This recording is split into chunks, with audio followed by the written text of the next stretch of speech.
Jovan Buha! Buha! Yo,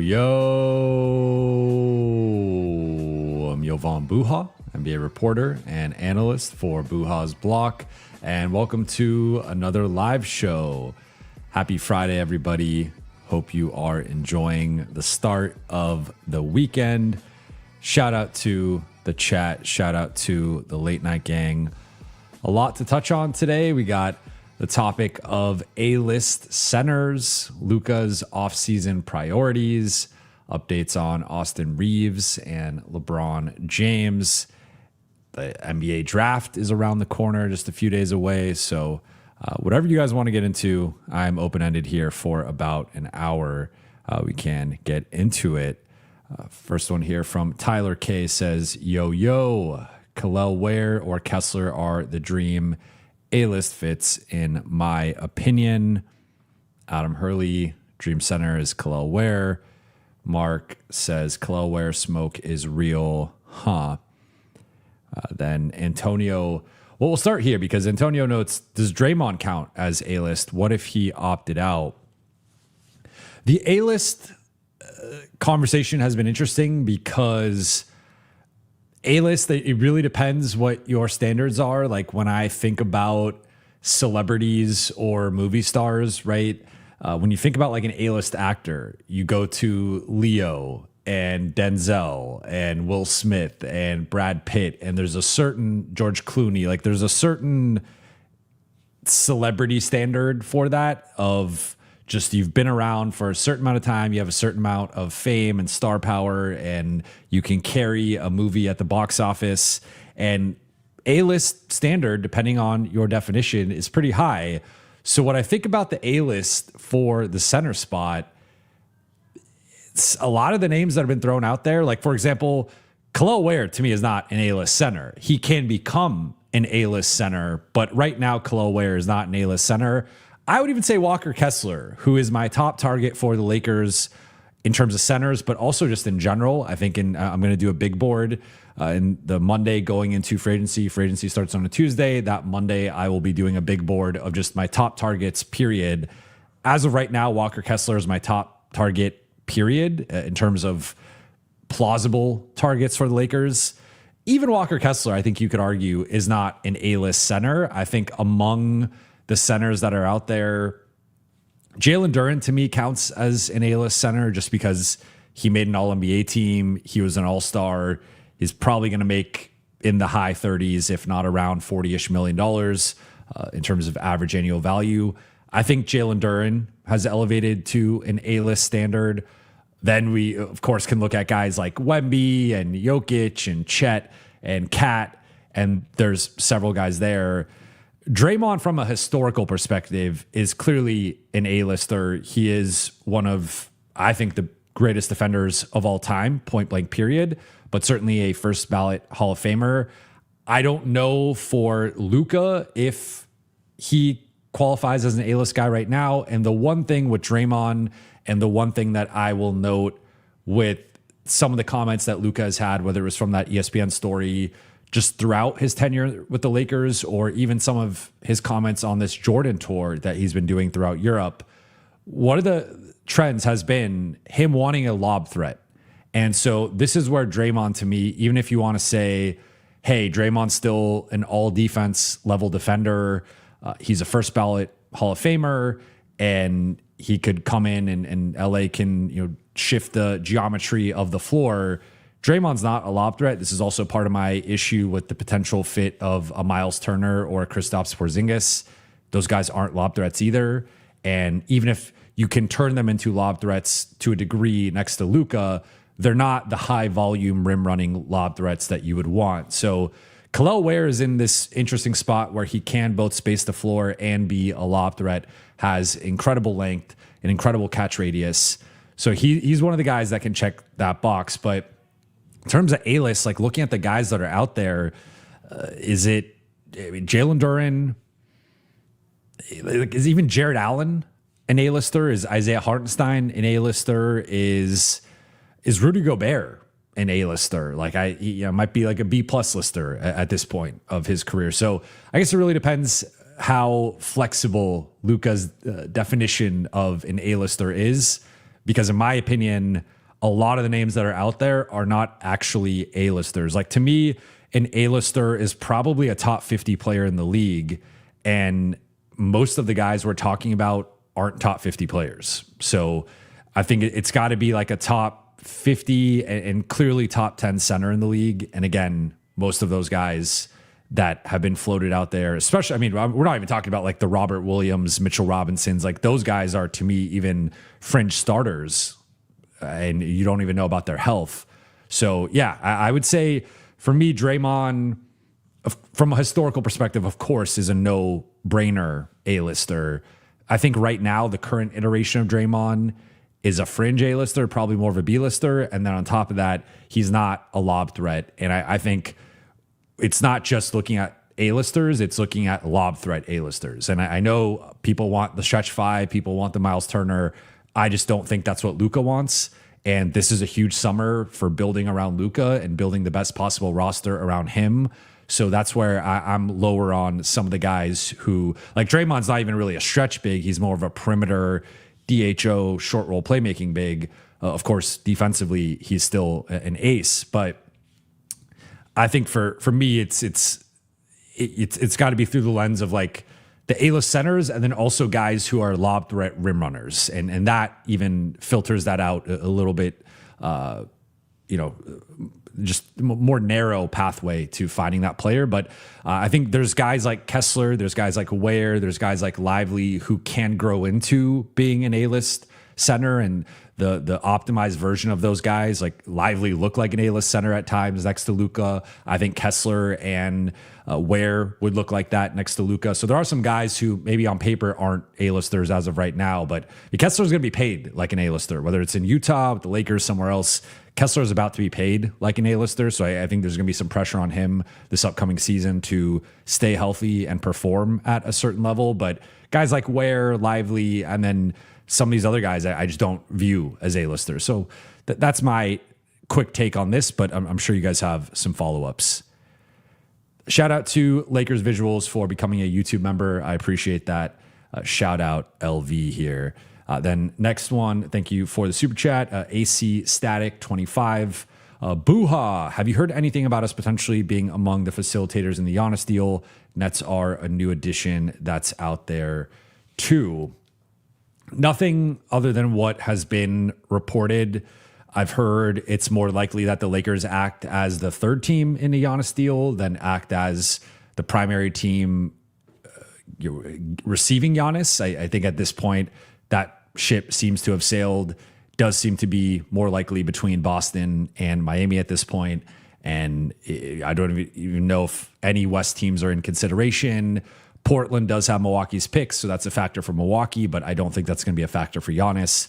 And then you have the Warriors as well, but I just don't think that they have enough. So it seems like if the Lakers are involved in this potential Giannis deal, it would be as the third team rather than as the team taking on Giannis. But then that opens up possibilities for you to potentially take on a Bucks player or two, to take on a Heat player or two, maybe Ware or Hawkes or someone who's getting rerouted to Milwaukee. Milwaukee isn't a fan of that player, or they'd rather just have a first round pick instead of that player. So the Lakers could put a first on the table and receive Ware or Hawkes and go about adding to the roster that way, and adding to the roster with a cost-controlled player on a rookie scale deal.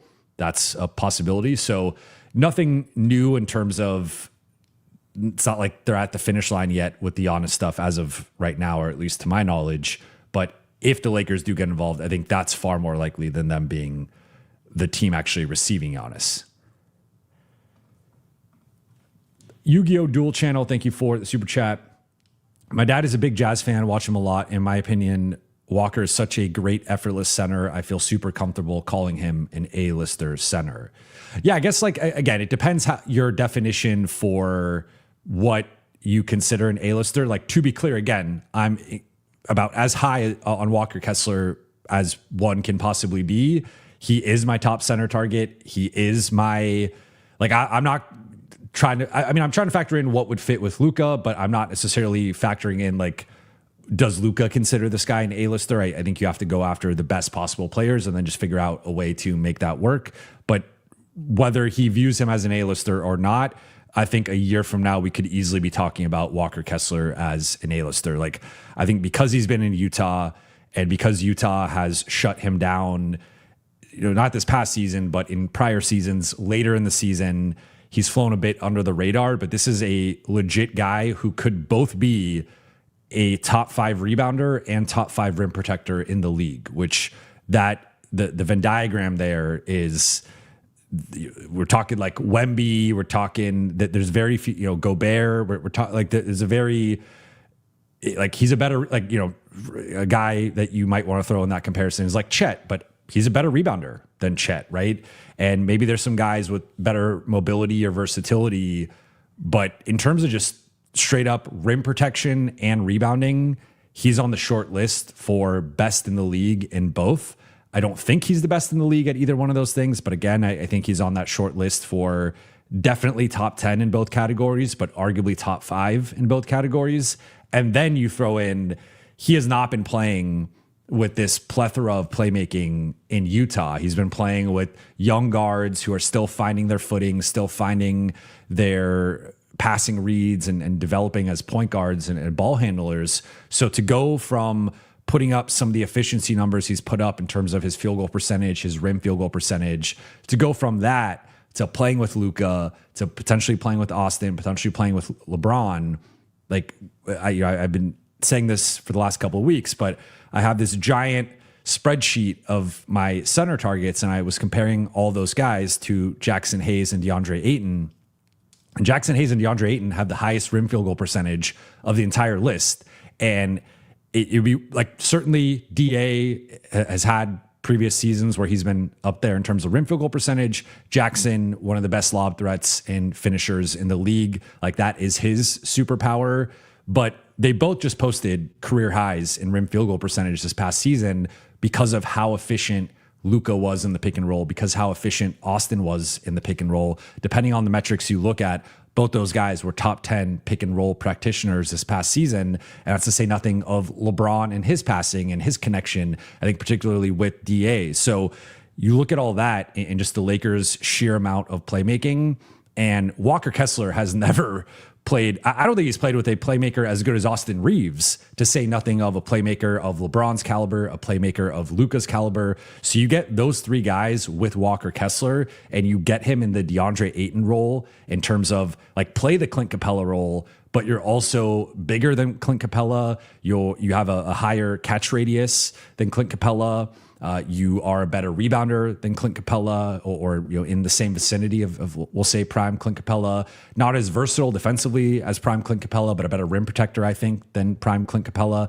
Like, that is a very valuable player, and this is a guy who I think could easily be averaging, as a Laker, 14 to 16 points, 12, 13 rebounds, and 2 to 3 blocks, and also allowing a very low field goal percentage at the rim, low 50s, around the 50-ish% mark, and LA being a top 10, if not top 5 rim protection team in the league, almost solely off of him. So I think, to your point, like, I guess I'll call him an A-lister. I don't know if Luka would. I was more looking at it through like a general lens. I don't know if Luka would consider him an A-lister, but he's about to get paid like one, right? Like the list of guys making above $30 million, that's rare air for a center, especially a non-All-Star center. I believe ESPN had it that 5-year, $140 million deal that Utah offered him that he rejected would be the most amount of money per year for a non-All-Star center. I think his contract is looking like it's going to be that $32 to $35 million range. And if it ends up going that high, then he's certainly in just these uncharted waters where he's getting paid like an all-star center despite not being an all-star center. So there's some risk with that, of course, but I'm a big Kessler guy. You don't have to sell me on Kessler. And I think we could see a version of him in LA if it ends up happening where this dude is blowing past his salary in terms of his actual value and ends up being, again, like, he's not going to be Wemby, he's not going to be Jokic, he's not going to be Chet, he's not going to be Cat, but could he be somewhere between the 6th to 10th best center in the league? Yes. And I think that player would have a lot of value and be properly compensated in the low to mid 30s. Joshua, thank you for the super chat. And he follows up here. Kessler maps up as perfect for Luka. Kessler at 7'2" instead of Duren at 6'10" is the better option, better rim protection, and can shoot better. Yeah, so with Duren, I've gone back and forth in terms of, I think my initial reaction to his playoff struggles was like defending him. Then as I sat with it a little bit more, I got a bit more concerned with it and some of the Aytonisms in his game. And I've probably settled somewhere in the middle in terms of, was it a good showing? No. Was it a bit concerning? Yes.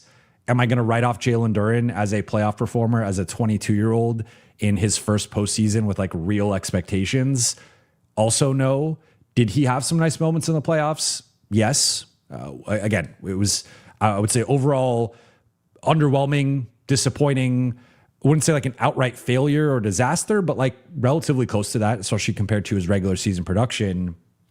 My big thing with Duren compared to some of the other center options. So if you want to throw Kessler in there, you want to throw Isaiah Hartenstein in there, you want to throw even Jared Allen, Nick Claxton, or something like my issue with Duren is I just think he's not good enough defensively. That's my issue with Duren. I think that's where, like, offensively putting up 19 points a game, he evolved out of that DeAndre Jordan, Tyson Chandler, Clint Capella type of mold, and he showed that he could do a lot more in terms of his handoff game, in terms of just ripping through and driving against guys, developed his jumper a little bit this past season. Like he flashed a lot offensively, that he's not just a rim running, rolling big man. He could do a lot more.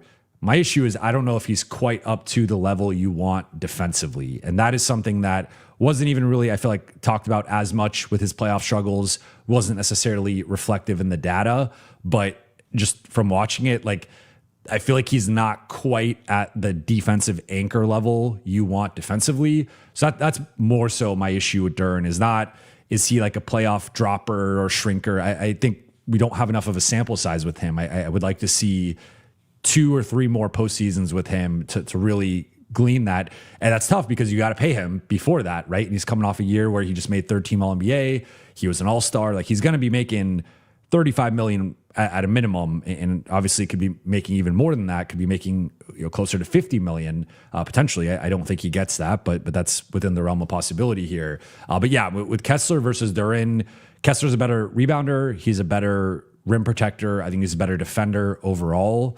And for what the Lakers specifically need, I do like Kessler more than Duren. And that's probably not a consensus opinion, at least outside of Lakerland, right? Where I think most people in general in a vacuum would take Duren over Kessler. But I think Kessler checks more of the boxes on a Luka specific team for what a Luka team needs from their 5. I think he checks basically every box. Like I've been talking about recently that I think the Lakers 5, their next 5 needs to be able to check 3 boxes. They need to be a certain level of rim runner and finisher and lob threat. Like I kind of lump those all in as one thing of like, can you screen and roll and dunk? Can you do that chain of events offensively? Yes, for Kessler. Can you rebound at a high level? Can you rebound at a higher level than DeAndre Ayton, who actually kind of regressed as a rebounder this past season, but was not an elite rebounder. DA was like a B minus rebounder. Can you be at least an A minus rebounder? Yes, for Kessler. And then can you also be a rim protector? Yes, for Kessler. So that's where Kessler's at least an A minus in all 3 of those categories, if not an A.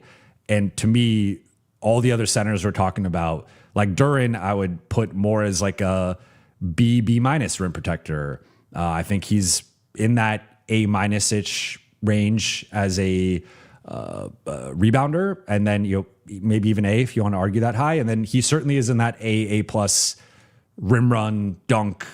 I think he like 2.7 dunks per game. That's a high number. So certainly he checks the offensive box. He checks the rebounding box. He's not quite there defensively, and that's my biggest hesitation with Duren. It's not the playoff stuff. It's not how is he going to scale into like a deep run, anything like that.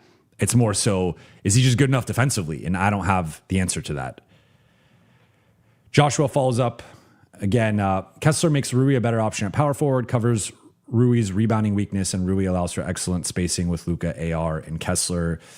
This is a good point, and this is a point that I have made in terms of the one thing I'll push back on slightly here, or still echo a concern I have, is that I think it really depends who your other defender is in this group. So I assume with the way you're talking through this, that there's no LeBron in this scenario and that Rui is the starting power forward. Like I don't know for sure what you are implying here, but if that's the way you're going with this, my thing then is like, I don't think Marcus, for example, is good enough to be that fifth player in the starting group. And like that like is the point I've made with Rui. I will continue to make with Rui. I think Rui needs to be slotted as the worst front court defender. And if he is going to be a starting four, you need an awesome defensive center and an awesome wing defender. So Kessler checks the box of an awesome defensive center, but then you also need that awesome wing defender because Rui, Luka, and AR, I think if you're just putting those three together, that is a net negative defensive trio. And for as good and even great as I think Kessler is defensively, he can only put out so many fires there that I don't know. Maybe he gets to the Gobert, Wemby level where it just doesn't really matter almost to a degree, like who you put out there with him. I don't think he's quite to that level. I still think he's a 95th percentile rim protector. But like there's just levels to it where Wemby and Gobert are I think two of the best defenders like we've just ever seen in terms of interior defense. Kessler's not there, and maybe he gets there, but he's not quite there. So I do wonder, like you need, in my opinion, at that point, like this rangy defender who could basically always guard the best 1 through 4 option. Marcus isn't quite rangy enough. He's also not quite as good of a rebounder as I would want at that spot. So I made this point before, but with Rui, I look at OKC and I look at Minnesota as a couple of examples and even you could throw in maybe San Antonio now as like perfect situations for Rui's skill set, where Rui goes to Minnesota, he's the worst front court defender, and he's flanked by Gobert and McDaniels. He goes to OKC, he's the worst front court defender, he's flanked by Chet and J-Dub, he's flanked by Hartenstein and Chet, or Hartenstein and J-Dub, whatever the combination is. Obviously, I think it would be Chet and J-Dub. He goes to San Antonio, he's flanked by Wemby, and then I guess we see how their starting lineup is. It Champagne or is it Vassell, whatever. That to me is more of like the mold or the optimal build for Rui. I think if you're putting Rui, because I think you might just be in a situation again where Rui has to guard wings, which is not a strength of his, and Rui's maybe like the third best defender in the lineup, which I think is a problem. And so I do agree with the premise that like Kessler would help and that there is a big enough gap going from Ayton to Kessler that it does offset some of Rui's concerns in terms of the defense and the rebounding. But I still think unless you nail that other starting spot, which is possible, but I don't know who that player is like even a Herb Jones good enough? I don't know. But if you don't nail that other spot, I do worry that you're still putting Rui in a tough position as like a wing stopper when he's not a wing stopper. And you collectively don't have enough defensive talent with that starting group. Like, I think my optimal build here, if you are committing to the Luka AR build, which it seems like the Lakers are, is the other three defenders have to be ironclad, above average defenders. And that's just not Rui. I think he was better in the playoffs than he was in the regular season, but for the regular season, he was clearly a below average defender. You look at any metric. I thought this was his worst defensive season as a Laker, and also was his worst rebounding performance as a Laker this past year. So it's like, I don't think if you're committing here to Luka, AR, Kessler, the other two spots need a certain amount of athleticism, defense, and motor and shooting, which Rui checks that box, but he doesn't check the other boxes at a high enough level for me. So it's like, I just think you're still setting yourself up for a situation where you don't have enough defensive talent, you don't have enough athleticism, you don't have enough motor, you don't have enough physicality. And so I think it's better than like, If the alternative is like lose LeBron and Rui and don't replace either of them or replace them with like a much worse player, sure. I think that's obviously a worse option. But I still don't love the fit of Rui with Luka and Austin as a starter. I view him more as a bench guy in that context. And Sendi's Productions, thank you for the super chat. I don't know why, but I get the feeling that the Lakers either wind up doing a big pricey trade for Duren or land Ware as part of a Giannis to Miami trade. I could see either one of these. I would say between the two, I think Duren is less likely. And if I'm Detroit, I like Isaiah Stewart. I like Paul Reed. There was moments when they closed with Paul Reed over Stewart and Duren, and where Paul Reed looked like their best center during that run. You can't lose Jalen Duren for nothing, and getting Rui Hachimura and like a pick or even like 2 picks isn't enough for me. Like if you are going from that to that, you are taking a material step back. You're not going to be the 1 seed again in the East. And I think you actually have a worse playoff roster. Now, could you do something like Austin for Duren? And for the Lakers, you are now flipping Austin into a center. And I think you're going to have a tough time replacing Austin in terms of the overall offensive production and ball handling and playmaking. But you are flipping Austin for a younger player, a player who's coming off of an all-star season, an all-NBA season. And for Detroit, you are losing Duren, but you are now supporting Cade in the backcourt with another high-level backcourt player. And maybe you do elevate Stewart to the starting spot, or maybe you find another option for the center spot. I just think with how important the center spot has become, there is an essence of like haves and have-nots across the league, and every elite basketball team has an all-star level center, like or a center of a certain caliber. If it's not, like Rudy Gobert is not an all-star level center, but Rudy Gobert is still among the best rim protectors and defenders in the league. He's still a perennial all-defense candidate, defensive player of the year candidate.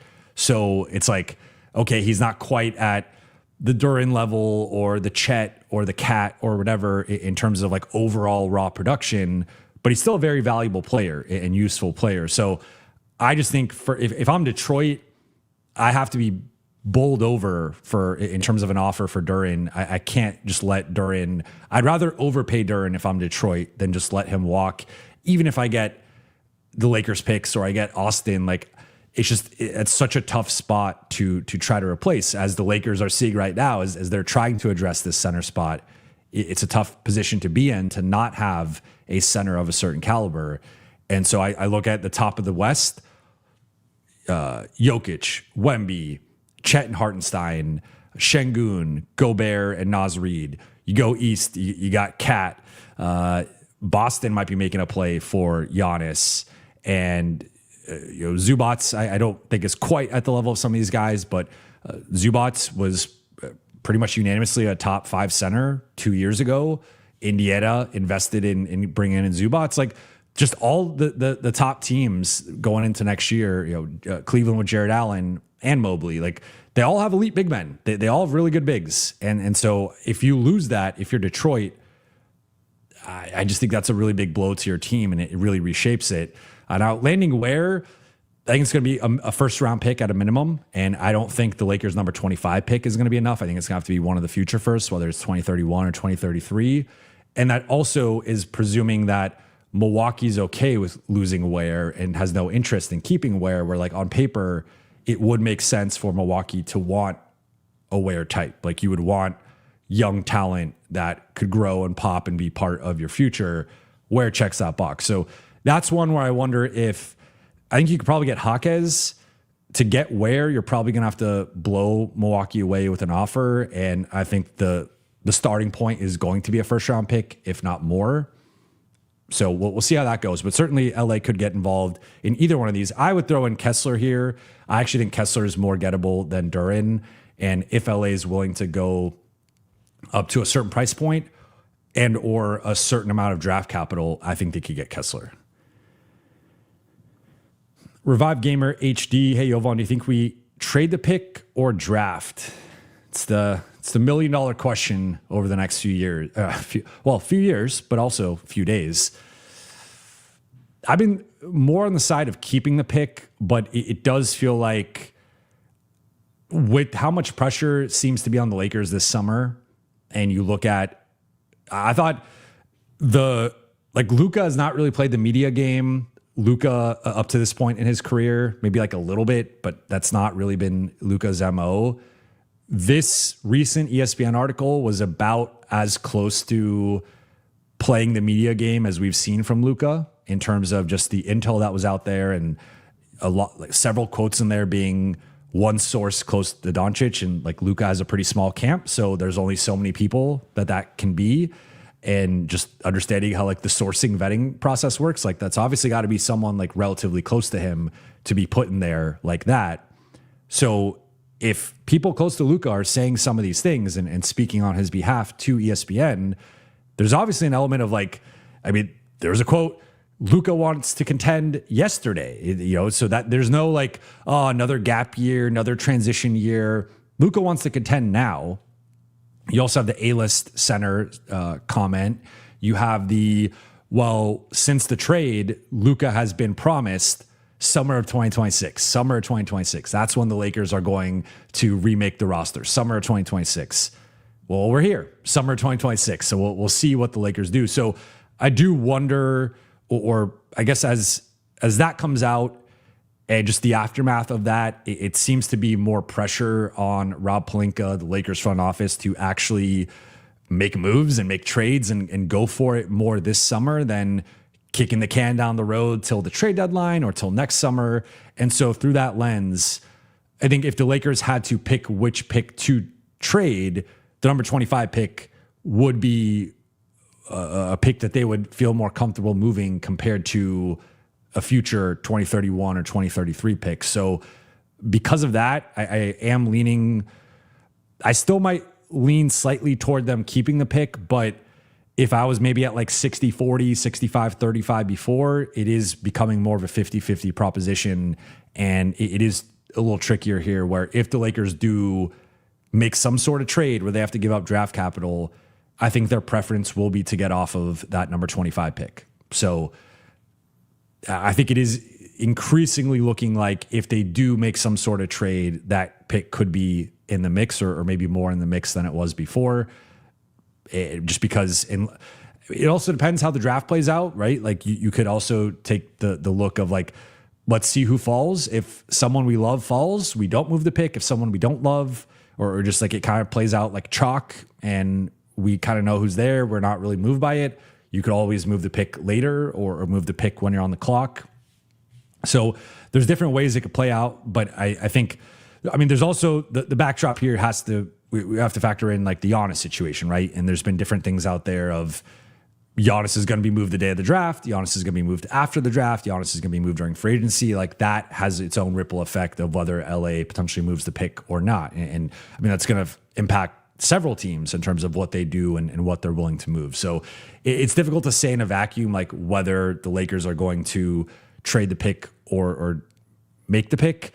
I would say right now I'm kind of like 51-49 toward keeping the pick, but as the pressure mounts and if Giannis is potentially moved on draft day, you could see that lead to the Lakers moving that pick. So yeah, right now I'd say I'm close to 50-50, but it does seem like it's more likely than it was even as recently as a few days ago, just based on this groundswell of public pressure that is coming out right now. Then Incendies Productions also notes, also worth noting that Jalen Duren and Tari Eason share the same agent. Chaffee Fields could see a scenario where he angles to get both to the Lakers. That is always noteworthy. As we saw this past offseason, there's always agent dynamics. DeAndre Ayton shares an agent with Luka Doncic. Jackson Hayes shares an agent with Luka Doncic. And Jake LaRavia shares an agent with Austin Reaves. So there's always some relationship back channeling going on in terms of bringing in clients and doing favors for people and scratching the backs of your most prominent players. So that's certainly a factor here. Now, In terms of fitting in Duren and Eason, it's going to be possible, but I think that's going to require close to $55 million in cap space. You can get there if DeAndre Ayton opts out. If DeAndre Ayton opts out, the Lakers are going to have somewhere around $56-57 million in cap space. So you can fit those guys in cleanly in that $55 million range. That might even be low. Like I think there's a version where those guys cost collectively closer to $60 million, and that gets a little bit trickier. But it is possible. It is possible that you could find a way to bring in both these guys. I think Eason is going to be someone who makes above the non-taxpayer MLE, probably in the $16 to $20 million range as of right now.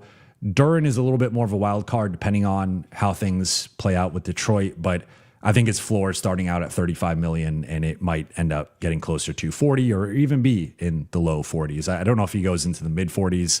I think that's a little bit too high, but I think like 35 to 42, like anything is kind of in play there in terms of average annual value. So it's going to be tricky to fit those two. It also almost certainly means you lose LeBron, you lose Rui, and you lose Luke. Technically, you could use the room exception on Marcus or Luke, so maybe you keep Luke in that regard. I think LA would prefer to keep Marcus between the two if it comes down to it, but just noting that if you did get both of these guys, it would almost certainly cost you LeBron and Rui. Wooey, thank you for the super chat. Sign and trade for Kessler for 3 first-round picks, and you dump Vando and Connect. I do it in a heartbeat.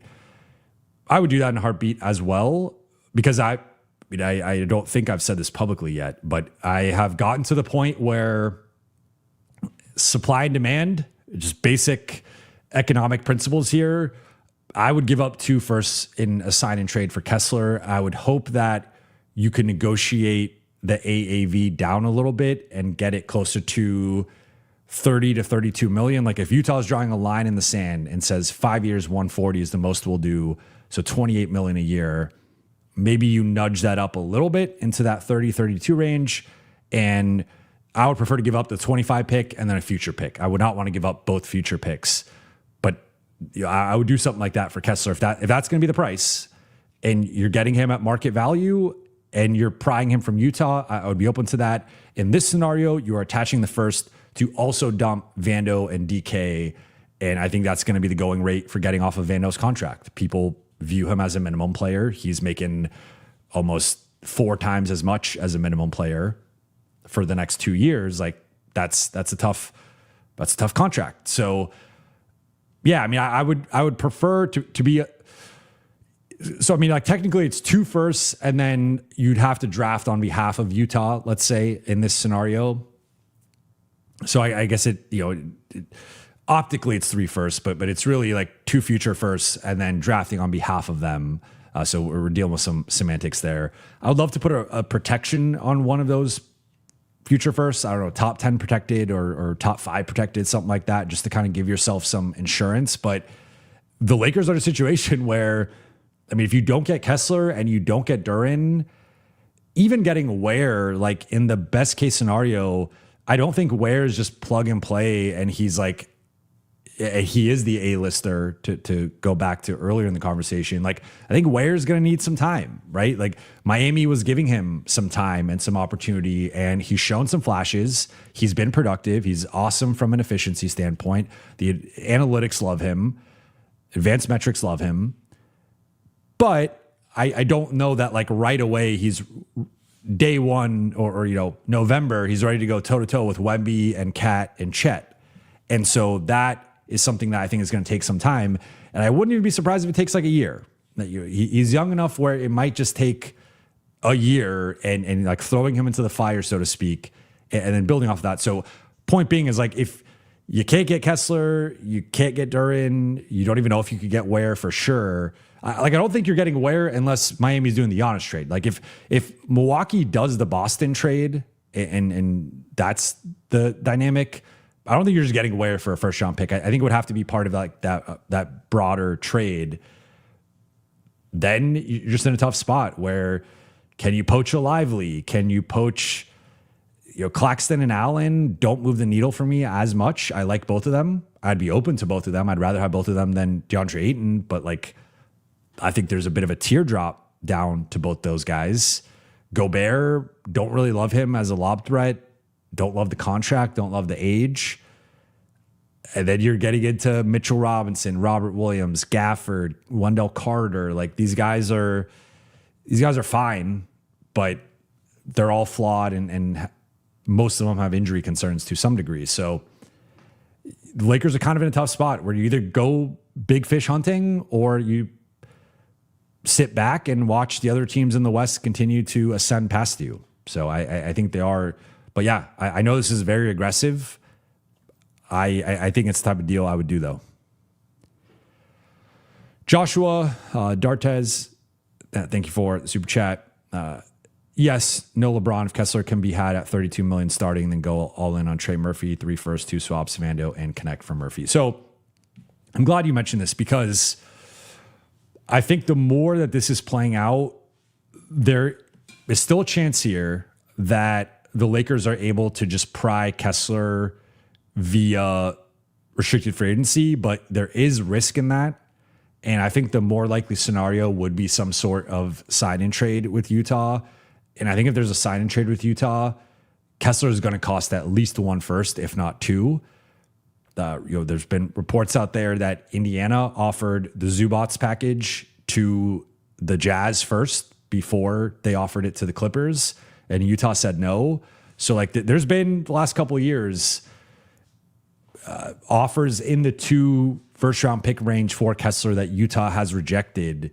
So I don't even know if that's enough. I think it probably is enough if they're at a stalemate and Kessler is really pushing to get out of there. Maybe they just take the 2 picks and accept that he's gone. But point being, I don't know if you then would have enough for Trey Murphy. And that's where the Lakers might get one big swing here. And whether if it's Duren or it's Kessler, you're still probably doing a sign-in trade, or you save those picks for Trey Murphy or someone like that in just a normal trade that's not a sign-in trade. But I think it's going to be difficult to pry one of the RFAs unless I think Watson and Eason are the 2 that if you get to a certain number with each of them, you could probably get them without a sign-in trade. But with Kessler and Duren and how important the center spots are, how important those guys have been to those respective teams and their respective futures, I think Kessler and Duren are probably only had in a sign and trade context. And then that obviously is going to limit your draft assets to make other moves. So that's one consideration here. If there's a way to poach Kessler at 32 and get Trey Murphy for what you're talking about, I would do that in a heartbeat. I would give up 3 firsts for Trey Murphy. And, I guess technically through this lens, it's more 2 firsts and then a first for the Vando, or 2 firsts and a couple swaps and then a first for the Vando, however you want to deconstruct the trade. But I don't know that the Lakers have enough to pry one of the RFA centers and then also make a separate move. I think maybe they have 1 pick left, but I think getting Kessler or Duren probably costs you 2 picks, unless Austin's in the deal, which then changes it. But does Utah want Austin? And does Detroit want Austin? And how do they view him in relation to their bigs? I don't have great clarity on that. See a real one, Veda, real MC. Thank you for the super chat. Why don't we hear more about Jonathan Isaac? Excellent defense, can shoot a little bit. Magic don't seem high on him. Should be gettable during trade. My quick reaction here would be twofold to Jonathan Isaac as a potential guy. First and foremost, there's an extensive injury history here where, with the exception of his second year in the league, which was 2018-19, he has never played more than 58 games in a season, and he missed 2 seasons entirely, 2020, 2021, and 2021-2022. So this is a guy that he has been healthier. Excuse me, I said 2 years ago he played 71 games. Sorry, I misread his career logs here. But so he's had 2 seasons playing above 70 games, but he's played 7 seasons, and in 5 of those 7 seasons, he's been 58 games or fewer. So he's been a little healthier the last few years, 58 games, 71, 52, but health is a real concern with him. And I think you saying he could shoot a little bit is a little generous here. He's a career 31.6% 3-point shooter, but you look at the last 2 years, 25.8% 2 years ago and 18.4% last year. So for context here, Jared Vanderbilt is a career 29%. So Isaac has him by a couple of percentage points overall. But last year, Vando shot 29% on threes, and the year before, 28% on threes. So Vando's actually outshot Jonathan Isaac as a three-point shooter the last couple of seasons. Now, 3 years ago, Isaac was a 37.5% three-point shooter on 2 attempts per game. The year before, 40% on 1.5 attempts, and that was in 11 games. So, like, he has shown some flashes, but I would say that to me, the issue with Isaac here would be, unless you are committing to him being a small ball 5, which maybe there's a version where you go your starter, your Kessler, your Duren. I think the Lakers are going to keep Jackson, and then you have Isaac as a different look at the 5. Unless you're fully committing to that, I think he has a limited utility on this roster because, to me, there's so much overlap with him and Jared Vanderbilt in terms of like the general archetype of the player, of this awesome wing defender who is incredibly limited offensively, particularly as a shooter, where we've seen JJ does not like Vando. Like JJ, I don't know how many more times I have to say that.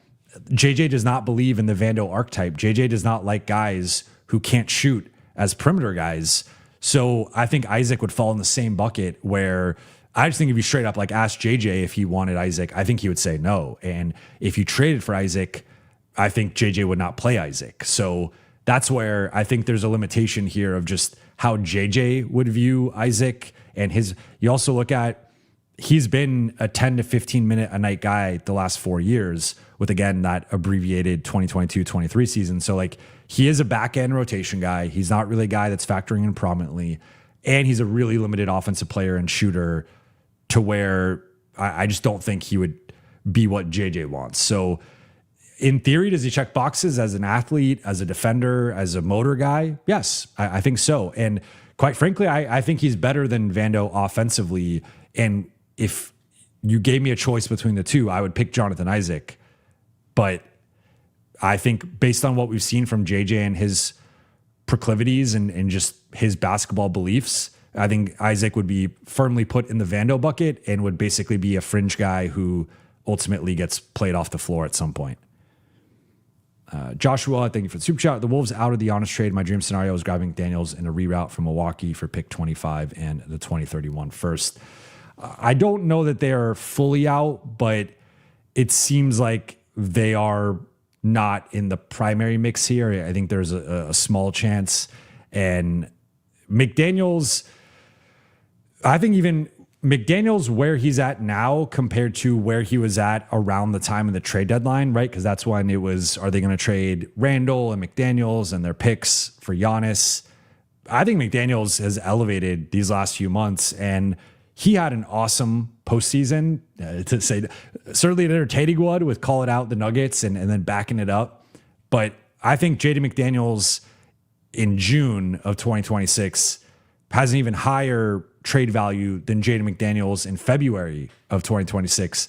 And if I'm Minnesota, I don't know that I want to give him up for Giannis. Like, you don't want to give him up for Giannis, but I don't even know if I would give him up for Giannis. And then also, if I'm Milwaukee, that might not be enough for me. Like, we're talking about some of these guys going for 3 picks. Like Jaden McDaniels, say what you will about like Jaden McDaniels versus like Trey Murphy. Trey Murphy's certainly a better shooter, more gifted offensive player.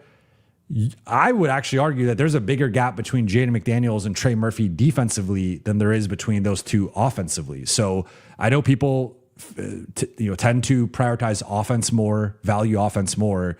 But if you told me there's some teams that view Jaden McDaniels as a better just straight up player and a guy you'd rather have than Trey Murphy, I would not be shocked by that. So if Trey Murphy is like a minimum 3-pick guy, I do wonder if Milwaukee looking to reroute, because I just think if Milwaukee, let's just say they don't expand it to a 3-team trade, they just take on Jaden McDaniels. If they put Jaden McDaniels on the open market, I think they're going to probably get more than pick 25 and a 31 first. Whether it's 2 picks and a young player or 3 picks or whatever, like I think you can outbid that. So that would be my one thing here, would just be yesterday's price is not today's price. Today's price is not tomorrow's price. And I do wonder with McDaniels if he's priced into a different tier based on the way that he closed this past season. Is he a real one? Veda, real MC. Again, one of the best names in the game. Thank you for the super chat. Would Kevin Love help us get Walker Kessler? Maybe. I don't know the dynamic or the rapport between Love and Kessler. I've not heard anything to that degree. Obviously, it's been out there that LeBron or Love might be a Laker because of LeBron. I'll say this, like growing up, Kevin Love was one of my favorite players. I really enjoyed his game at UCLA. I enjoyed his game in the Minnesota days, and he was a big part of Cleveland winning that title. To me, he's not a rotation player on a contender, and with how limited the Lakers roster is just in terms of like if they're running it back or even if they're going under the cap and some of the moves they're making, they're already kind of walking into free agency with 7 or 8 guys on the books. You got to think they're going to re-sign at least 2 or 3 guys and then potentially add 2 to 3 new pieces. You get to 14 guys pretty quickly, and I would not love wasting a roster spot. And I know it's kind of a harsh framing of this, but functionally wasting a roster spot in Kevin Love, like to be completely honest, I'd probably just rather waste the roster spot of Maxi Kleba. And Maxi Kleba has a relationship with the star, like the guy, the franchise guy in Luka, who is like what, LA, like Rob Pelinka said, LA's North Star is Luka, and what Luka wants. Through that lens, like I'd rather just have Maxi Kleba on the team than Kevin Love. If you're going to be playing favorites at the back end of the roster, I think Luka would get the preferential treatment in that case. So I don't think Kevin Love is a rotation guy right now. I mean, maybe he might be better than Maxi, or at least he's a better shooter than Maxi at this stage of their respective careers. Maybe a better rebounder, but I think Maxi's better defensively. And then again, you factor in like the Luka component there with Maxi. Like, I don't see the appeal for Kevin Love. Like, if LA's like our stretch big is going to be Kevin Love, I just think I don't know how they watched the NBA playoffs and came to that conclusion. Joshua follows up. I feel Gafford is the safe fallback. Vando connect on a first for Gafford is not a bad backup. Cap space for Eason and picks for Herb. Yeah, I wouldn't mind Gafford. He's not an A-lister, and he's not in my, I think I have like 5 tiers of center. I want to say he's either in tier 3 or tier 4 for me. So he's not in, I could rattle off like rather have Kessler, rather have Duran, rather have Isaiah Hartenstein, rather have Derek Lively, rather have Jared Allen, rather have Nick Claxton, even rather have Gobert. Like one thing with Gafford that has always kind of scared me a little bit or just sort of been, and I don't know if it's injury related. I don't know if it's some form of load management, but even going back to his Washington days, he's always been sort of in a platoon at the 5 and been more of a low to mid 20s guy. So I do have, like, ideally, in my opinion, this center is a guy who is playing 30 plus minutes a night in the regular season, and then also is able to scale up at least into the mid 30s, if not high 30s in a playoff context. I don't know that Gafford can do that. So if you exhaust your options and you can't get the RFAs, you can't get some of the other top trade guys on the market, like Ware's another guy I would just straight up prefer than Gafford. Like Gafford, there's a proof concept with Luka. I think Lively was better overall during that run and just like the better center period. He's also younger, though he has an extensive health concern track record right now. But Gafford's solid. I think he's better than DA. There's like a mean streak with him. There's like, in terms of dunk, rebound, protect the rim, he can do those 3 things, right? So is he an A in all 3 of those regards? No. I think for his specific use case on this team, he's probably like B minus to, not B minus, B plus to A minus in all 3 of those regards. Maybe A minus A in like the offensive side, just in that very specific role of screen, roll, dunk, catch ball, dunker spot, score, draw fouls, whatever. But the rebounding and the defense, I don't think are quite where you want it, but he is an upgrade over DA. And to me, he's like, if I'm ranking guys, he's probably closer to like number 9 or number 10 on my list. And I would really want to exhaust the first 8 or 9 options before getting to Gafford. Notorious CRG, thank you for the super chat. 8 opts in, we get the A-lister. Luka wants and gets Hayes. Will DA accept third stringer minutes, or will a sign and trade be in the works? For a second, I thought you were saying DA was the A-lister, and I was like, wow, we got a big DA fan here, but you were not saying that, so I appreciate the question here. It's a good question. So I think ideally, if I'm one thing here, so it would not be a sign and trade technically. Like the Lakers could be executing a different sign and trade and put DA in the trade, but if DA opts in, he could be traded immediately. So the second DA opts in, he is trade eligible. So that's an important note here. If I'm the Lakers, I try to massage this to get DA to opt out so I get the cap space. Really depends how LA views it. If DA is willing to accept a bench role, it is tough to find a better center for $8 million that's not on a rookie scale contract.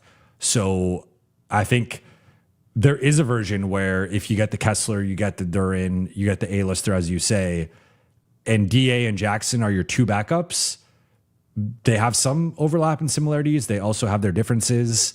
And DA does hold up better in the post and does hold up better in terms of rebounding, and does have a little bit more offensive utility and range in terms of pocket passes and his finishing in the pick and roll. Whereas Jackson's very much rim runner, cutter, lob threat, and then I think more mobile and versatile defensively, but has his limitations as a rim protector, as a rebounder, can be pushed around in certain matchups in the post or in the paint. So like they do complement each other to a degree, especially in a backup role. I think, I wouldn't even be committed to DA as a third stringer here. I would say there would be some matchups where he's arguably the second stringer and Jackson is the third stringer. But I think you would have to like be transparent with him and be like, hey, you're not going to necessarily be an every night guy. You are going to be situationally used here. And if you don't want this situation, if you don't want to be a backup, opt out, go test the market, go get your deal. And we bid you farewell. Thank you for the season. But I would say if DA opts in, to me, it's more of a market thing where DA doesn't have a market. I think if DA has a market, which I've gone through it multiple times, like the teams I could come up with that would make some sense are Chicago, the Clippers, and the Warriors. The Warriors is partially contingent on what happens with Porzingis, but even then you could argue that based on Porzingis's health situation, that he's just a bit of a wild card and you don't know how available he's going to be. So you have DA as insurance. You also have DA as this interior scorer that the Warriors haven't quite had in a bit. So DA, I think, could be interesting in their system. He does not scream a Steve Kerr player. He does not scream a Steph Curry or Draymond player. It would actually be pretty entertaining to watch Draymond navigate the situation and like try to not publicly eviscerate DeAndre Ayton with an on-court lashing. I think he would lose his mind on DA at some point during the season. But that's a spot. The Clippers with, I think, Yannick could be the long-term play there, but I'm not sure off the top of my head what his injury situation is with his recovery. Niederhauser, I like him, but maybe they go with DA and Lopez as their 2 centers, and then Chicago has a glaring opening there. Otherwise, you go through the teams and it's like, maybe Brooklyn or Milwaukee, because they're kind of, way stations right now, that they're willing to just take some gambles on some guys, but I don't see an immediate situation that stands out in terms of like Charlotte, but DA doesn't really fit. Charlotte's a young, up-tempo team that's moving the ball, and that's just not really his strength. I'm struggling to find the team of where Toronto maybe. I mean, they got Pirtle, which is a bad contract, but Sandro, Mamu is a free agent. Does he go to New York as a backup? Maybe they lose Mitchell Robinson and he goes 10, 12 million to replace Mitchell Robinson. Boston, I think they're going to keep Kata and they might be in on Giannis. So who knows there? But you just go through the list and it's like, I don't see, he's not going back to Portland. He's not going back to Phoenix. New Orleans doesn't make sense with Queen and Messi there. Dallas doesn't make sense. Memphis doesn't make sense. Sacramento doesn't make sense. And Utah doesn't make sense. So it's like, where's he going? I don't know where the team is that's looking for DA. So again, I think Chicago, the Clippers, and the Warriors are the three teams I could see realistically either fitting him in as a starter or a high-playing backup. And those teams are going to range from, only one of those teams has cap space, and the other couple, I think the Clippers and Warriors will have the non-taxpayer MLE. Well, although depends where their finances come in, but yeah, maybe one of those spots. But I think if he's opting in, he doesn't have a market, and at that point, he doesn't really have a say in his role. If he's opting out, he has a market, and then he's gone. So I think either way, it's going to be resolved where DA is not. Maybe there's a scenario in which he's this situational backup, but I don't think he's going to want that. I think if it really comes down to it, he'll just opt out. Eric Mata, thank you for the super chat. One scenario you showed, we operate above the cap and bring everyone else back, then trade for Kessler and use the MLE for an Oubre type player. Is that really doable? If so, that's a formidable roster. So yes, that is doable. Two things here though.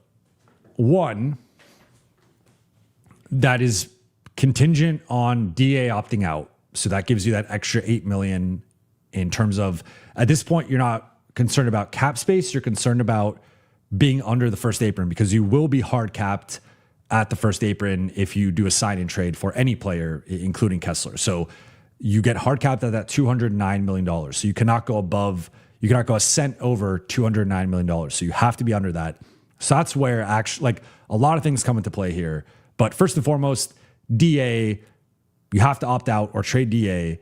Second thing is, I also did a separate deal where I got off of Vando and DK. So in the scenario that we're talking about here, DA opts out. That creates $8 million of additional space, 8.1.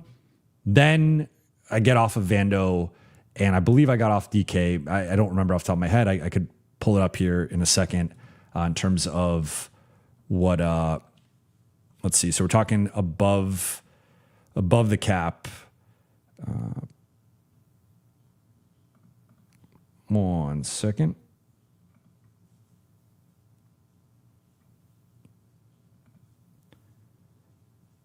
Okay. Yeah. So, and I could share this here. I'll share this with you guys. Okay. So we have Luka at 49.5, Austin at 40, Walker Kessler at 30, LeBron at 25, Rui at 18, Marcus at 10.5, Luke at 8, Jake at 6, Jackson at 6. So I still have Dalton on the roster. I only got off of Vando, not Dalton. That could be a big factor here, though, in terms of just that extra money. You have the number 25 pick, one minimum player, Bronny James, Adu Thero. That gets you to 14 players and $207.4 million. You're $1.6 million under the first apron. You are hard capped. So in this scenario, I sent an unprotected first to Utah for Kessler, sign and trade. I did a top 16 protected future first to Chicago for Vando, and then DA opted out. Now, what I would say is that I did this earlier in the week, and I do have, like, there has been some stuff that has come out that has changed my opinion about some of this stuff. So one, I think when I did this was pre-Kessler Utah offer coming out. So my updated thing would be, I think Kessler is going to probably get at least 32 million, if not closer to 35 million, if the Lakers end up getting him. So I would say Kessler here, my $30 million projection is too low. I think that needs to go up to at least 32. The issue here is if you add 2 million to Kessler, that bumps the Lakers up above the first apron, which they cannot cross. So your alternative measures would be shave off an additional you'd have to go, I guess you'd be 400,000 above. So you could shave off 500,000 from somebody. Can Marcus take 10 instead of 10 and a half? Can Luke take 7.5 instead of 8? Can Jackson take 5.5 instead of 6? Can Rui take 17.5 instead of 18? Can LeBron take 24.5? Or can Austin take 39.5 as his initial salary? That you need to shave off some money to make Kessler work. I think LeBron is in line. You guys know, for those who've been listening to the show for a while, I've been saying I think LeBron's going to be getting somewhere in the $20 to $25 million range. That has now come out again this week. That seems to be 20 to 30 million, and it is partly dependent on what moves the Lakers make. So I think 25 is right in line with a realistic possibility here. Rui at 18. If you're the Lakers, you could maybe hardball this and be like, we're not going above 16. That's more than the non-taxpayer MLE. Outside of Chicago and Brooklyn, no one else has cap space. So if you're the Lakers, maybe you could fight Rui a little bit here and negotiate this down to like 16, which would give you some more flexibility. And then to your point about Kelly Oubre here would be in place of Marcus Smart. So you would be losing Marcus Smart, bringing in Kelly Oubre, who they're actually might be the same age, or maybe Kelly's like a year younger than Marcus, but certainly better injury history than Marcus. But if you did bring in Kelly Oubre, I think you're using more of the non-taxpayer MLE, which here I have Marcus for 10.5 of the 15 or so. I think that's probably at least 12, if not maybe closer to 13, 14, maybe even the full non-taxpayer MLE for Kelly Oubre. I think he could have that market. And that would probably cost you Luke Kennard, because right now I don't have LA spending the rest of the full MLE. I only have them spending partial of it. So if you spend the full MLE, that is still money being added to your cap sheet that then, like, again, let's say you cut the 500,000, you add 2 million to Kessler, you cut 500,000 from somebody else. And we won't say Marcus because you'll be paying that money to Oubre. We won't say Luke because you'll be losing Luke. But let's say Rui takes 17.5. At that point, you can pay that money to Oubre.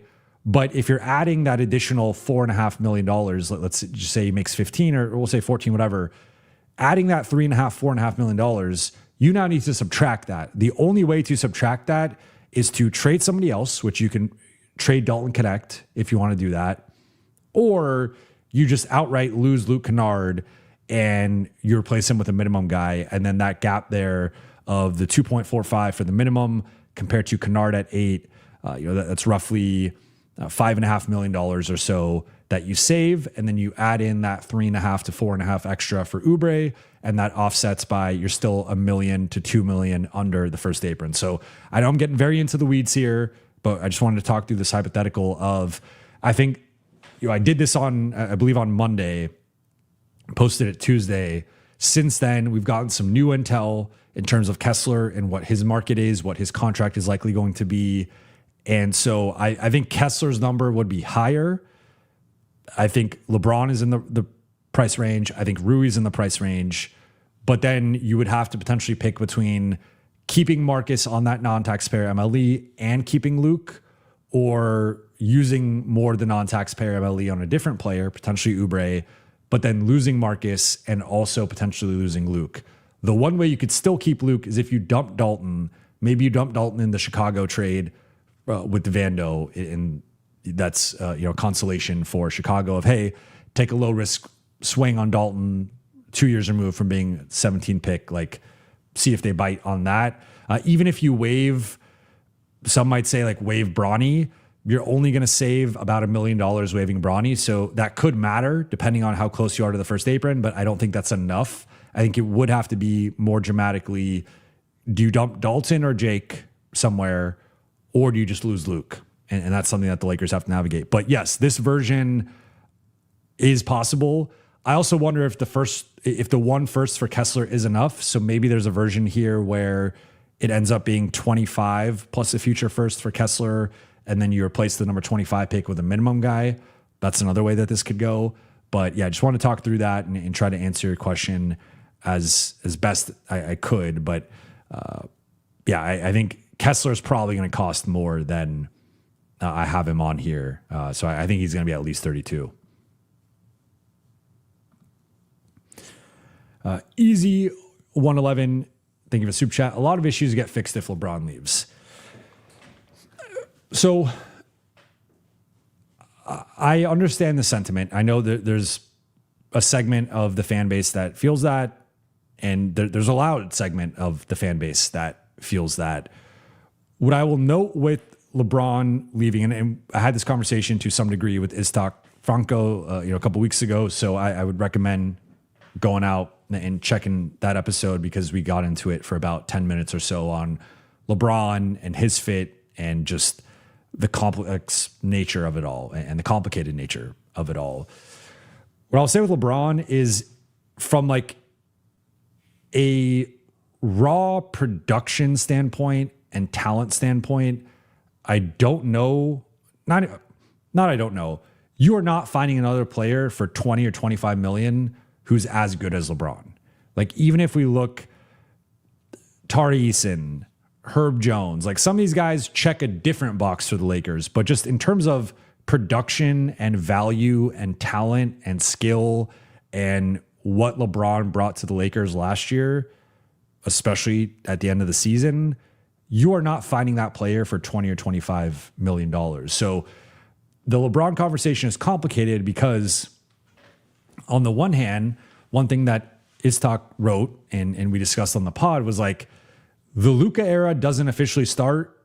The real Luka era does not officially start as long as LeBron's on the roster because LeBron is this omnipresent force. He is arguably the greatest player of all time. And he's obviously going to be a big part of what the Lakers are doing on the floor. He's going to start, he's going to play a certain amount of minutes, and he's going to be involved a certain amount offensively. So it's like, if you want to play like entirely Luka ball, there is a limitation with LeBron being there on top of like eventually LeBron will not be there, whether it's a year, whether it's now, whether it's a year from now, 2 years from now, however long. I think it's probably at most a year, but who knows, right? At some point, you're going to have to move on and replace that salary slot, replace that spot in the rotation. And one could argue that continuity really matters. You look at the best teams, the teams that have won the championship recently, they've had at least a couple years together before they finally break through and win the championship. Even San Antonio, some of those guys, while they had not been in the playoffs, they had been together for at least a couple years, developing the chemistry and continuity. So if you are building your roster around Luka, Austin, and LeBron, and you eventually don't break through, and you have this for another year or two, and then you have to reshape the roster in the future, you're now kind of resetting the continuity to a degree. Like Luka and Austin will have their chemistry continuity, what they built up. Whoever else is still on the roster will have that too.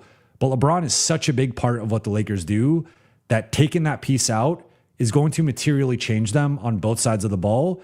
And you will have to reset to some degree whenever you lose LeBron. So there's an argument that like, hey, maybe it's just better to lose LeBron now, reset now, and move forward. And you might take a step back next year. You will almost certainly be worse from a talent and just production standpoint, but it's maybe better for the team building aspect in terms of building the next iteration of the Lakers, because there will be at some point in the near future a version of LA without LeBron because LeBron will retire. So you could say, why not get to 2 years from now, right now, and use the next 2 years to build up the roster and to build up the continuity.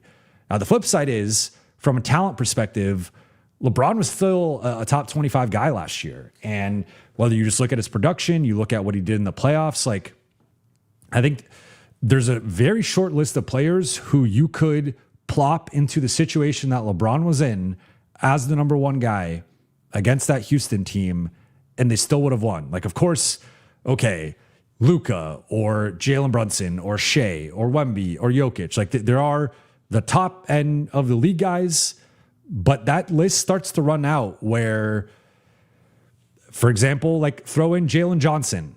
If you just replace LeBron with Jalen Johnson, do the Lakers still win that series? I don't know. But I have more confidence in LeBron in a playoff setting than I do Jalen Johnson as of right now. Now, there are certainly things Jalen Johnson can do that LeBron can't do in terms of his athleticism, in terms of, I think he's a better defender than the current version of LeBron. But like LeBron's ability to control a game and produce at a certain level and just be that alpha when the Lakers called on him to be that alpha, there's still, I think, a pretty short list of guys that could do that. So I just think it's a really complicated situation. I don't have like the way it seems to be trending is the Lakers bringing him back at 20 to 25 million. I think regardless of what I think, regardless of what anyone else thinks, like that's the way that it seems to be going.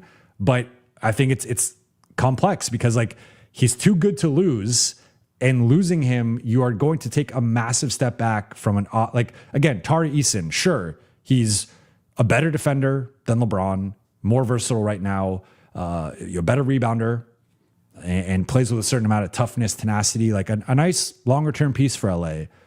But between he's nowhere near even the ball handling, I would say, and like the shot creation there, off the dribble, even though that's slit for LeBron, I would still say his is ahead of Tari Eason. But like the scoring, the passing, just the mismatch hunting, those are important elements of what LA was doing in March and what LA did when Luka and Austin went down that you don't replace losing LeBron. So it's like certainly having LeBron creates there's some duplication with Luka defensively.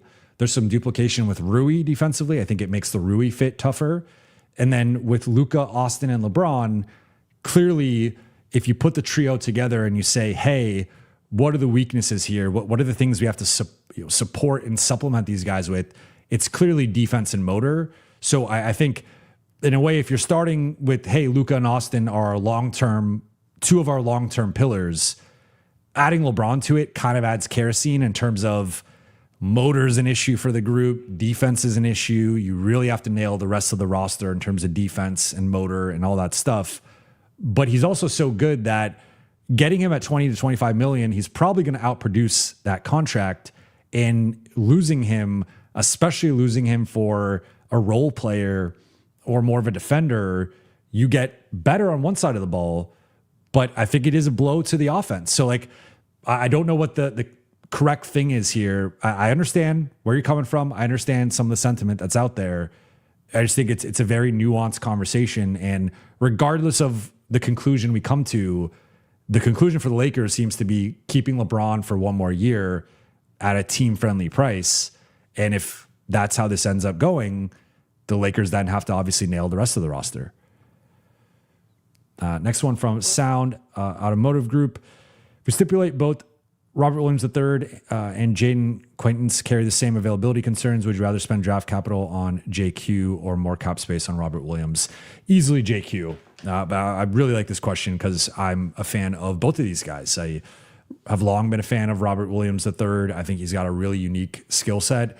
And that's what, again, I said this earlier today on Lakers Collective. I am not a draftnik. I'm coming to the party late here, but I did watch about 20 minutes of film on Jaden Quaintance and have read a bunch of mock drafts, a bunch of player profiles, read Sam Vecini's profile of him, draft breakdown with his draft guide, read the Ringer's draft guide, read Yahoo's draft guide, ESPN's. And I think with Quaintance, like it's crazy how similar they are in terms of you have like the raw athleticism on both ends with the lob threat, the rim protection, but you also have an element of switchability and versatility where you can switch on the wings, you can switch on the guards. You have they're almost the same size in terms of height, weight, wingspan, standing reach, like very similar there. If anything, I think Quaintance is actually a bit stronger and a little bit bigger than Robert Williams, like overall. Like I think he plays with a little bit more force, but they come with the same availability concerns. They also have some of the same nuances offensively where both guys can make some passing reads around the elbows, around the top of the arc. Like I think they both have underrated passing games. And then on top of it, they both, like Robert Williams has recently started to become more of a 3-point shooter. It's not a strength of his game, but it's a small wrinkle that he's tried to expand his range to being a catch and shoot guy, particularly from the corners.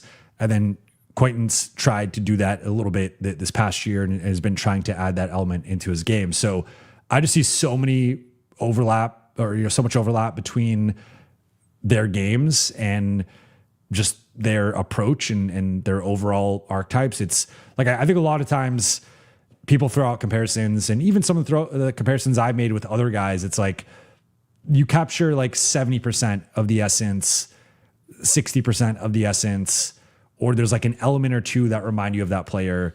This to me is like, I think it's like at least a 90% match between these two guys, if not closer to like 95%. Like I really think they have like eerily similar games upon watching their film. So I'd rather take the swing on the JQ, and he's not even 19 years old yet. Like he's going to be 19 before the season starts, but dude is so young. And you're getting almost 10 years younger than Robert Williams III, and his cost if you are getting him with the number 25 pick, he's going to be making probably 4 to 5 times less than Robert Williams III, or 1/4 to 1/5 as much. So he'd be cost controlled you get the 4 years as a first round pick, then you get the RFA, and like you could cost control him for the next 7 to 8 years. Compared to Robert Williams, where you just don't know how much longer his career is going to go, as sad as that is. Like, I mean, he could be a guy who plays only 2 or 3 more years, depending on how his health just goes, right? And just how many lower extremity injuries he's had. So Quaintance is not without concern. The ACL tear and being largely restricted last year at Kentucky. But I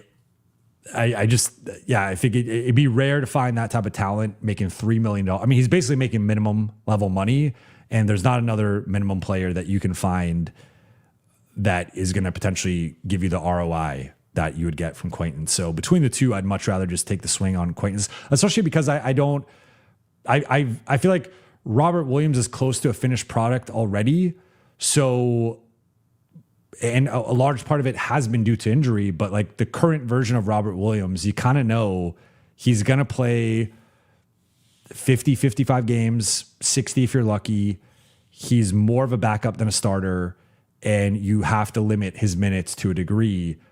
Quaintance still has the upside to, I think, be a starting level guy who, if his health can get right and you can manage the start of his career the proper way, he can grow into eventually being a guy in high 20s, low 30s, be a starting level guy. Like maybe he tops out as like a high level backup, but I still think he does have some starting level upside. And like he can be the actualized version of Robert Williams III. We never really saw it in flashes. We technically saw it partly when the Celtics made the finals, but we never saw like the 3-year prime of Robert Williams where he's healthy, he's available, he's playing a certain amount. That just wasn't in the cards for him physically. Now that gives you some concern with Jaden Quaintance, but Quaintance, his name throws me off. But I would rather take the gamble on him. Now, of course, if you have to trade the pick, you have to trade the pick. I don't think he's going to be available at 25. I think someone's going to pry him in the first top 20, top 22 picks. But if he is there, that would give me some pause in terms of trading that pick. And I would, at that point, probably just prefer to keep it. MJ, thank you for the super chat. Best and worst case scenario and ramifications if it completely goes off the rails. Hashtag LaDon Luka Corleone era has arrived. Yeah, he has. Luka is flexing his franchise player muscles, and honestly, I think it's a good thing. I've made this point before that I was kind of curious to see how Luka approached this offseason, and just would he start to flex his muscles at some point, and is he wired that way or not? He started to do it. I also think he did it the right way. It wasn't, we've seen guys do it, like you could do it with your contract and kind of hold the franchise feet to the fire. You could be very passive aggressive with it. You could play social media games. You could do certain things where, like, I think the way that Luka has handled this up to this point in terms of what came out in the ESPN story, while it is applying some pressure to the Lakers, it also is like you're doing it via a news outlet, via a broader offseason story. And you're also giving the Lakers enough time here. It was almost a week before the draft, about 2 weeks before free agency starts, where you're just a little reminder. This is where we are, guys. Like I want to compete as of yesterday. You promised me this summer I want an A-list setter. Like it felt like it was Luka just kind of setting the terms of the offseason for LA and making, at least getting it on record what Luka wanted. And if we're having this conversation mid-July, the Lakers didn't get that center. They don't materially have a better team. And it just doesn't feel like they're really close to being on the level of OKC or San Antonio. We'll have that conversation at that point, and we'll see where things are at. Now, in terms of best and worst case scenarios and ramifications, I mean, best case scenario, I think, would be you add the Kessler or the Duren. You also find a way to get off Vando. Like DA opts out. I think it's you get the Kessler or Duren. DA opts out. You get off of Vando and potentially DK. And with that additional money, it might cost you Luke, but you find a way to also bring in another wing player who's ideally a starting level wing, but maybe high level bench or starting, we'll say starting level wing because we're talking best case scenario. Like best case is you add 2 starting level players. I think within the realm of what's likely going to happen, it's like you keep Austin, maybe he takes a slight discount. You keep LeBron and you keep Marcus and Rui, and then you add 2 starting level players. That's your top 7. You keep Jackson. You find some value either in the draft or free agency with like a couple of cheaper guys that prop up your rotation, and you go into next year with that group. I think that's like the realistic best case scenario. The realistic worst case scenario is you strike out in terms of finding a high level center and wing, which I think is like possible. I don't think it's a foregone conclusion that the Lakers are getting this like stud center or wing.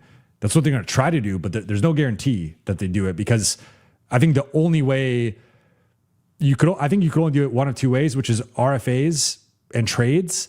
And you can't control either of those scenarios. RFAs, the incumbent team controls it. Trades, it's a negotiation. If it's just unrestricted free agents, there are no stud centers or wings in unrestricted free agency. They're all fringe starters to high-level bench players. So I would say worst case scenario is the Lakers add Mitchell Robinson or Robert Williams as their primary center, and then they maybe botch the Marcus Smart situation. He leaves, they get like Kelly Oubre or something. Maybe they even botch the Rui situation or the Luke situation. One of those 2 guys leaves. So you lose 2 of those 3, and you end up with like Mitchell Robinson or Robert Williams plus like Kelly Oubre, and then LeBron, Austin, one of your other key free agents. And then like, that's kind of the roster. That to me is like a realistic disaster scenario that I think is within the realm of possibility. If like you can't pry one of the centers or trade for one, and the market is just, you can't get Trey Murphy, Herb Jones, they hold strong on 2 picks, and you're like, hey, that's too much for Herb Jones. Jalen Suggs isn't available, Wiggins isn't available. That to me is like, we're talking worst case here. I don't think this is going to happen, but we're talking worst case. That to me then, in terms of ramifications, I think there would be pressure on the front office to pull a rabbit out of the hat during the regular season in terms of making a trade near the trade deadline. And if they don't save the season, then I think the front office is on the hot seat next summer, or you have Luka potentially making more noise, and you could be like, if you do the worst case and the Lakers lose in round 1, that opens up the door for like, does Luke maybe, I don't think it opens the door to like Luka leaving right then, but I think it opens the door to, does Luka put some pressure on like, I'm not signing this extension if, the front office is still there, or if the front office, if you didn't get the A-list center this summer, you have to get it next summer. Otherwise, I'm not signing the extension. Like Luka then gets some leverage he has leverage in general, but like he gets tangible leverage in terms of, I'm not signing the extension if you guys don't do X, Y, Z. So I think that's a situation the Lakers would want to avoid in general. But that to me is probably the best case and worst case scenario, is like Best case is you can get a Walker Kessler or a Duran plus another starting level wing and keep most of your core intact. So you're basically just upgrading DeAndre and Marcus and still keeping Marcus. Worst case is there's a game of musical chairs. You're left without the impactful players and you have to settle for Grimes or Oubre plus like Robinson or Williams. And it's like, that's not really moving the needle enough. And then final couple here, Joshua, thank you for the super chat. Would LeBron ever accept a 6-man role? He could play 50 games and not disrupt the starters, building chemistry, and he could play all 5 positions. It's a great question and a great thought, but no, I do not foresee that. I mean, I don't want to make too much of LeBron unpromptedly bringing up the number 3 role, but I did think it was telling that LeBron brought up the number, I guess I'm going to contradict myself here and say I did think it was telling that he brought that up unprompted during his exit interviews after the Lakers were eliminated. This is just pure speculation here, but it did not come off as someone who loved being in that position. And I mean, he made it a point to be like, I've never been a number 3 at any point in my life, even going back to when I played youth basketball. So I think it's already kind of a situation where if LeBron does stay, they're going to have to navigate who's the number 2, who's the number 3.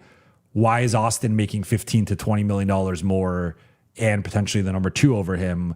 That's its own thing that they're going to have to kind of massage and navigate to then be like, hey, come off the bench. Like, I don't think I think that's a non-starter. So I understand where you're coming from with that. And there's a load management component to it and also a continuity component, but I don't think he's going to go for that. And final one here from Degs.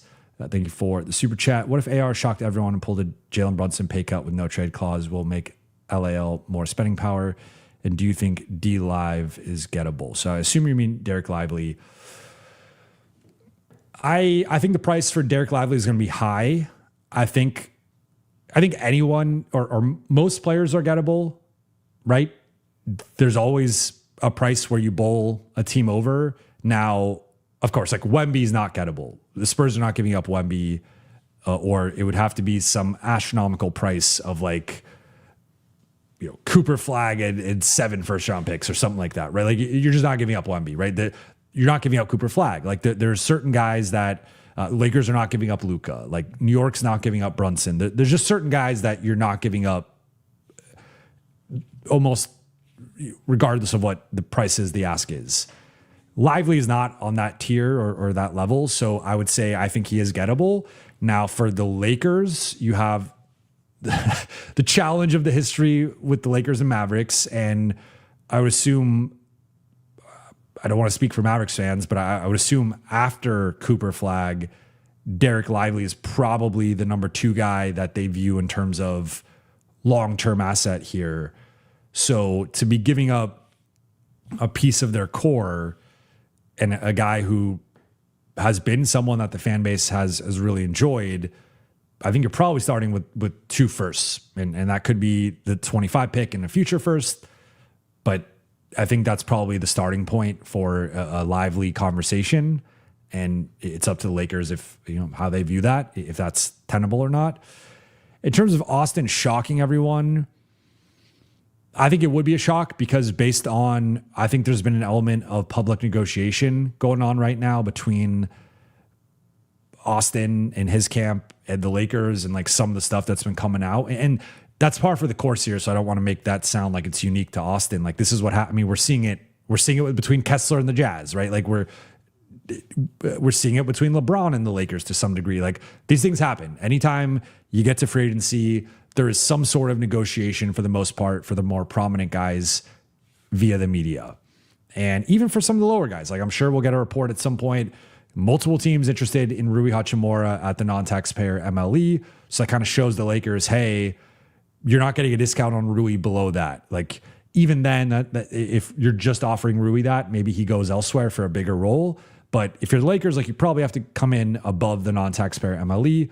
So these things leaking, these things happening are all part of the, you hear the Brooklyn number, you hear the Detroit interest. Like this is Detroit's also negotiating with Jalen Duren. They're negotiating with Tobias Harris. So like you had the Isaiah Stewart stuff come out. Like this is all the teams, the agents, they're all negotiating and they're using the media to some degree to get their agendas out. So that's a big part of this. But I do think, at least from the Austin side, my read has been maybe the Lakers hope to get a slightly lower number. And some of these things that are coming out are showing that like maybe he takes a little bit less to remain a Laker. But for example, if you thought you're getting him at 35, I think that's too low, especially if Brooklyn's coming in, if Detroit and Atlanta are potentially coming in at 40 to 44 million, I don't think you're getting Austin at 35. I think at this point, the market, and look, we don't know. There was San Antonio was interested in him previously when he was a restricted free agent, and that didn't materialize. They didn't end up making the offer sheet. This is different than that. This is not a restricted free agency situation. So Austin is free to negotiate and just sign with whoever he wants. And if he signs, he's gone. But I think if we take it at face value with the report, if Brooklyn is offering him 4 years, 178, that's a 44 million average annual value in terms of the contract. If Detroit's coming in similarly, I don't think you're getting him at 35. I think you could maybe get him at a slightly lower number than that, but I think the cost is going to be probably 38 plus, if not 40 plus. So I've continued to say, I think the logical conclusion here is Austin ends up re-signing 5 years, $200 million deal. That gets you to $40 million average annual value. It's below his max. It's below his max for the Lakers. It's below his max, not in guaranteed money, but in average annual value from a suitor. So it's not the 44, it's the 40. And it's a nice round number. He gets to say he got the $200 million contract, and like that's where things end up. I don't think that he pulls the Brunson though. I think it's two different situations. For the Lakers, like every dollar will matter at some point here in the future. If they operate under the cap, doesn't matter in terms of their cap space. If they operate above the cap, it does matter, especially under the first apron. But then, of course, it matters in the future in terms of potentially moving his contract or just his value. But yeah, I think it would be a shock. I don't think some of these things come out in terms of Brooklyn, Atlanta, and Detroit if he's interested in taking a pay cut. I think if it was just coming out, Austin staying no matter what, Austin wants to be a Laker, he does not care what the price is, that would be potentially a harbinger for Austin's going to take this massive pay cut. The stuff that's coming out right now, that to me is more of a negotiation of like, hey, we're going to take these deals if you don't come correct with your offer here. And there was also, I believe, another report that it was like, if the Lakers get too cute with the offer or lowball him, he's just going to leave for the max. So it's a nice thought. It's a nice hypothetical, but I don't think all the smoke that would be out there right now with the Austin contract situation would be a thing if this wasn't some level of a negotiation and he wanted a certain amount of money. And then I guess last one here officially from Joshua. Thank you for the super chat. Really like AR, but he's not worth more than 30 million. Trade him for Kessler with Luka. You don't need a two guard, rather defense and Luka and LeBron. The thing that you have to remember here, though, is that, so, I mean, this is now a three-sided thing where, one, Utah would want to take him on, which in theory, they have had interest in him in the past. And you could argue that, like, how does he fit next to Keontae George? And how does that whole situation play out, right? And also what happens, do they take Debanza? Do they take Darren Peterson? Or which direction? I mean, it just depends on how the draft plays out. Do they go Boozer? Like, what happens with Utah at number 2? And how does that influence things? Because if they're getting Darren Peterson and they already have George, it doesn't really make sense to bring in Austin. You can even argue if they're bringing Debanza and already have George, it doesn't really make sense to bring in Austin. So there's a Utah component here, to say nothing of Austin has a say here, as it would have to be a sign and trade. So I think if it comes down to this, unless there's no other suitor and Utah is willing to pay him the full max, which I'm skeptical of both of those things, of there not being any other suitors and Utah being just like, hey, we're drafting potentially a perimeter guy with a top 2 pick. Let's also add in Austin, making X amount of money. I just don't really think that would make sense. So I'm higher on Austin than this. I think if I'm the Lakers, my goal would have been around mid 30s. I think 35-ish is probably more in line with his true value, but it seems like it's trending closer to 40. And if it trends closer to 40, then the Lakers have a pretty big decision to make. But people throwing him in sign-in trades, like if you're Austin, would you rather go play in Utah or Brooklyn? I would assume Austin would rather go play in Brooklyn. Would you rather go play in Atlanta or Detroit? I'd probably rather go play in Atlanta or Detroit. Like Atlanta, already a playoff team, and they have a need for a guard there that Austin could step in. And then Detroit, you're like Cade and Luka have some similarities where he could play a pretty similar role next to Cade that he did next to Luka, and that's a team that was just a number 1 seed and made the second round. So whereas you could criticize him for going to Brooklyn, you couldn't criticize him for going to Detroit. You'd be like, he's going to a better team. He's going to a better situation on paper than the Lakers, at least based on how they performed last season. So yeah, I think it's nice in theory. I just don't think it's actually going to happen. And I think I don't think Utah would be at the top of Austin's list in terms of a team where he'd want to go. But appreciate you guys for rocking with me for over an hour and a half. Hope you guys enjoy the rest of your Fridays and enjoy your weekends. I'll be back on Monday. And then we got the draft on Tuesday and Wednesday. Lakers are hosting a draft party, so I will be there on Tuesday. And then we are off to the races. I got center targets next week, wing targets next week, free agent bargains next week, obviously draft coverage and draft reaction. Then I got a West Tiers episode once we have the post-draft fallout. I'm going to be doing breaking down my rankings of the West and where the Lakers slot in. And then Monday, my big board, some of the things I want to see this offseason from LA. And then Tuesday, free agency starts. So we got a mad dash here over the next couple of weeks, but appreciate you guys for rocking with me. For those watching on YouTube, please be sure to hit that subscribe button, turn on channel notifications, and like and comment on this video. For those listening on Apple Podcasts, Spotify, or your podcast platform of choice, please be sure to follow, download, and leave a 5-star review.